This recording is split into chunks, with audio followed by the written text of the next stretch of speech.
Hello guys, this is YQ from Tarot Singapore Online, and it is 11 minutes PM. Wonderful. So I got the Everyday Tarot yesterday in the mail, and since I wasn't sleepy yet, I thought that I should do the unboxing now.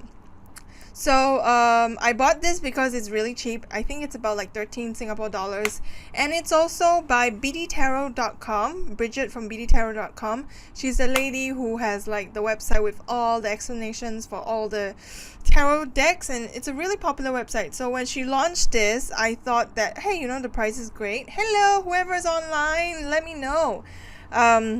So I thought that since it's rather cheap, why not I just get it? So I did get it, and then I got it as a, what's it called? Is it a pre-sale? So I got it before it was actually published. And finally, when it launched, it was sent to me from bookdepository.com. I love bookdepository.com.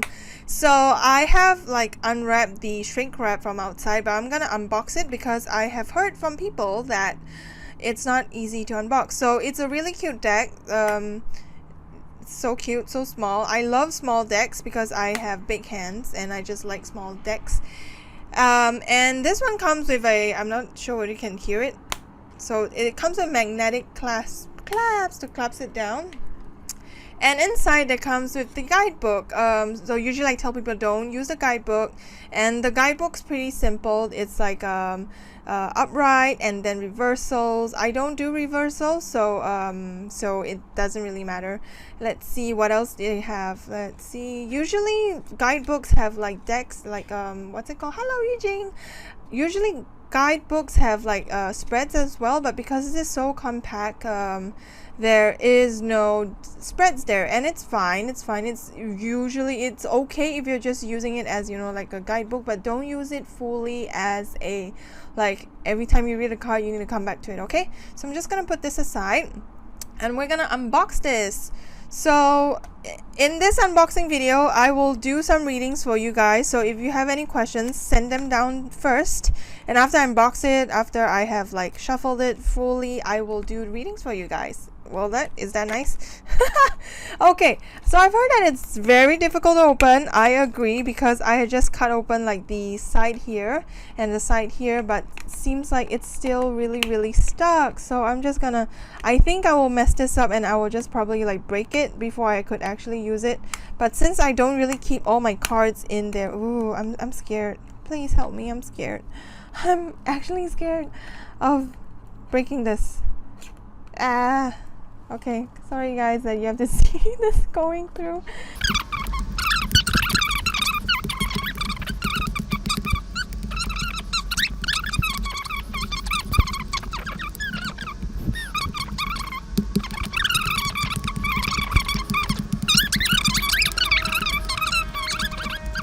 Side. You know what? Oh, it's here! It's here! Oh my goodness! Anyone watching this video, it's the opening is on the side, on the top. They should put something like open here, please. Like, right. But look at this gorgeous deck. Oh my goodness, so beautiful. It's like the sides is golden. And let's, oh, okay.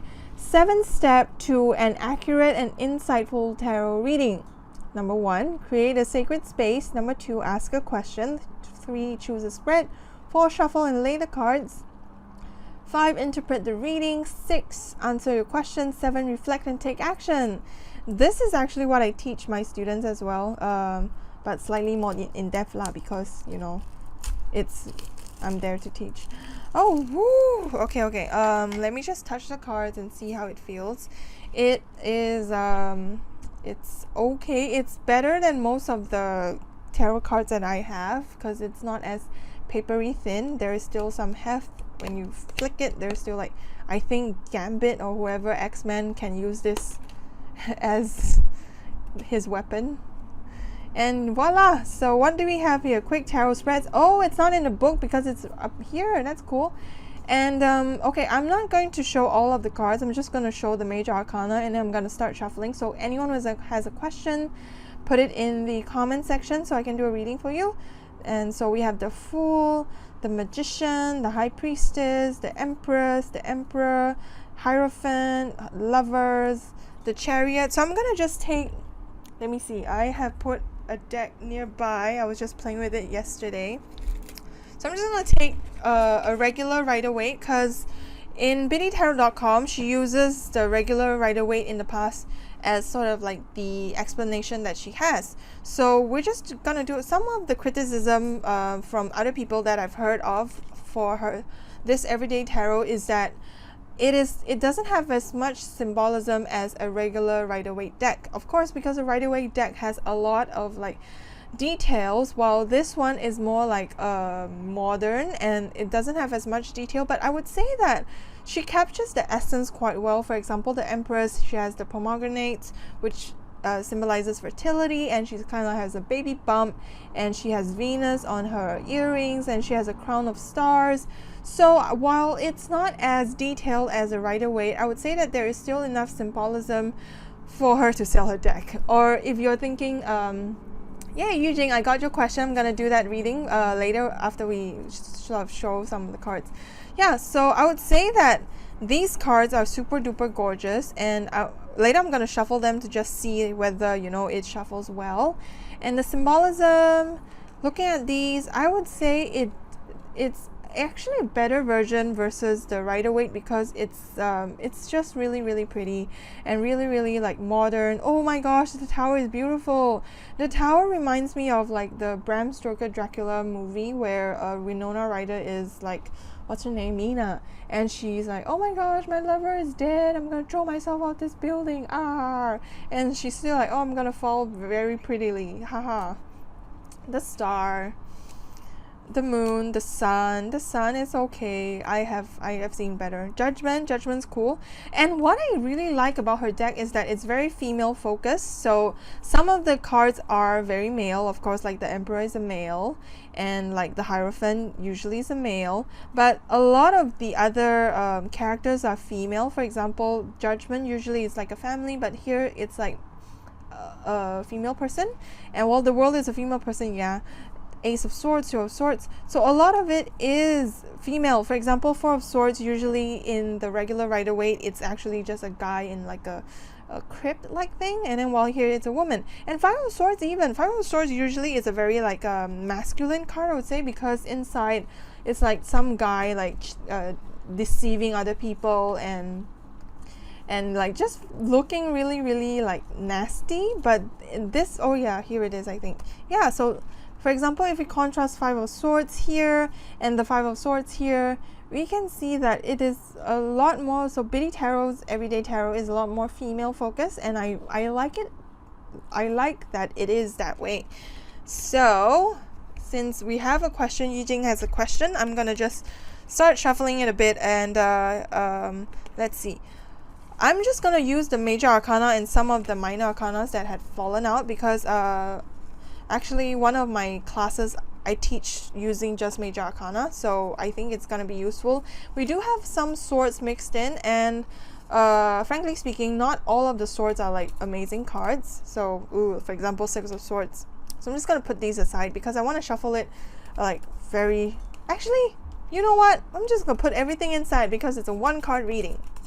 Okay, so shuffling. Anyone has a question, put it in the comments. Ooh, Queen of Swords, okay. Tarot tip: if I'm doing a reading and then when I'm shuffling a card falls out, I would keep it and use it. But the thing is, today we had two cards falling out, so I'm just gonna put it back in. Something I find really interesting when I'm doing readings for cards that fallen out is that I find that they actually convey a lot of the meanings that we actually needed to know, versus like picking a card later onwards. And so like, okay, this shuffles quite well.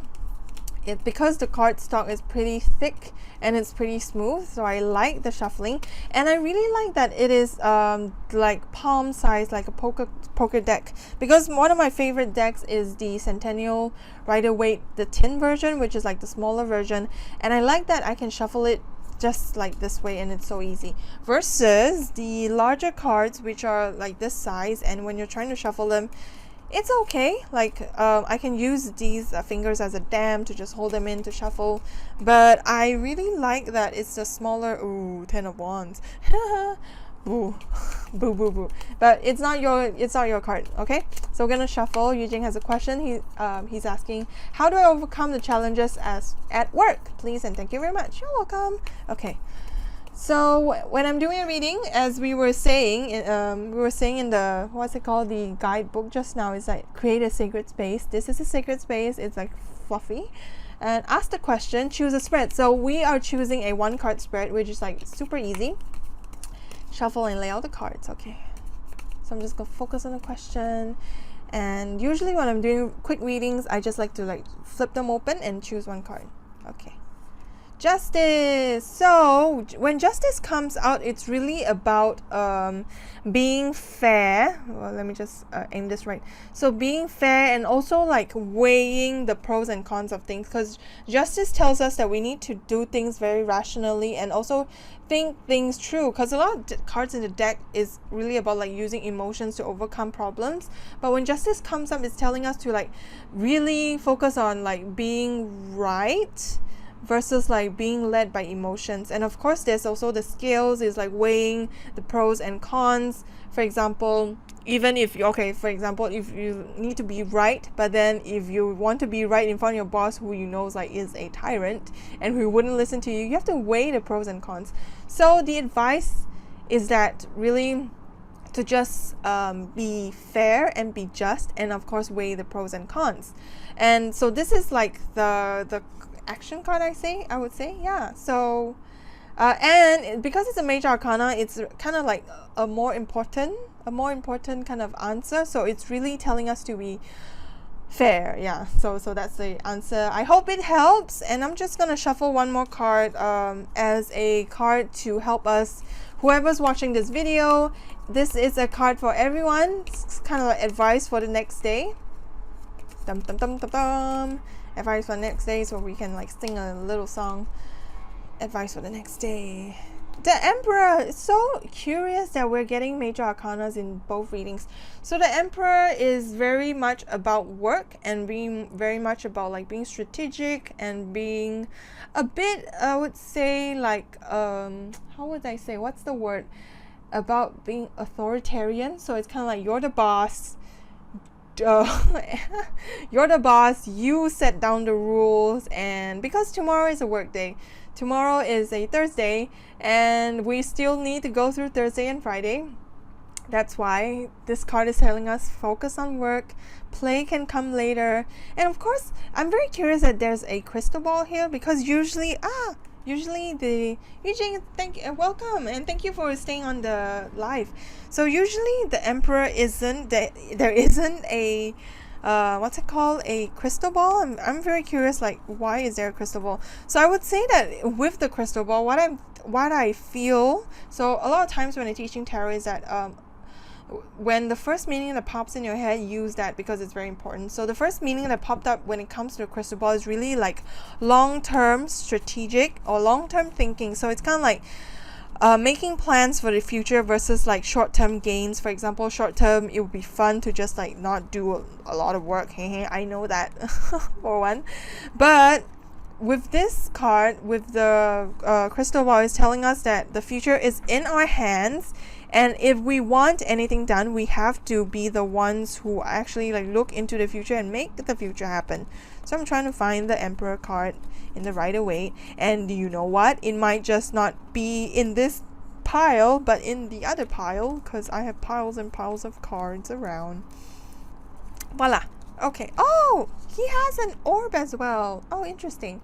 I like it. I like this so much. I like that we get to compare these two. Okay, so the Emperor in the Rider Waite, he has the staff, which is, I think, I'm not very sure what it is, but he's like represented by Aries, and then there he holds a golden globe here. It looks like a lemon or like a golden nipple. Look, golden nipples. So weird. I said nipple on video. Well, this one's more like an orb. So I should read up more on these. But so what I'm getting from this is really just like fortune telling, or like your future is in your hands. Yay, so exciting. Okay dokie. And let me see, what else should we cover in this video? I think that's about it. Thank you so much, guys, for being on. It's 11:30 now. I think it's about bedtime. I'm just gonna Let me see. What would be fun to do now? What would be fun to do? I think it would be fun for me to do some private readings for myself. And yeah, so if you're interested in getting the everyday tarot cards, I think that it is a worthy deck to use, even for first timers. I think because there are enough like details inside, and then it's very much Rider Waite based, that it is okay to get this. Plus it's so cheap. It's 13 Singapore dollars. Oh my goodness, so cheap. It's like one of the cheapest cards around, and I really like them now. So I'm just gonna do some readings for myself. Oh my gosh, Knight of Swords is Athena. I love you, Athena. Oh my gosh, I'm gonna cry. Oh, and surprise, Knight of Swords is also a card that came up in Marie Satori's reading. Marie Satori is a astrologer that I follow. Me and my friend Nicole, we follow her because we love her very much. Her advice is always like so on point. Let me just get it out. So yay, so Marie was saying something. Oh, I'm sorry guys if you can't see it. So I was doing like one of her free like choose left or right readings, and then I picked Knight of Swords. Every problem contains the seed of its own solution. Yeah! Thank you so much guys for being here, and if there are any questions about tarot, let me know and I might cover them in the future, okay? Thank you so much. Bye bye!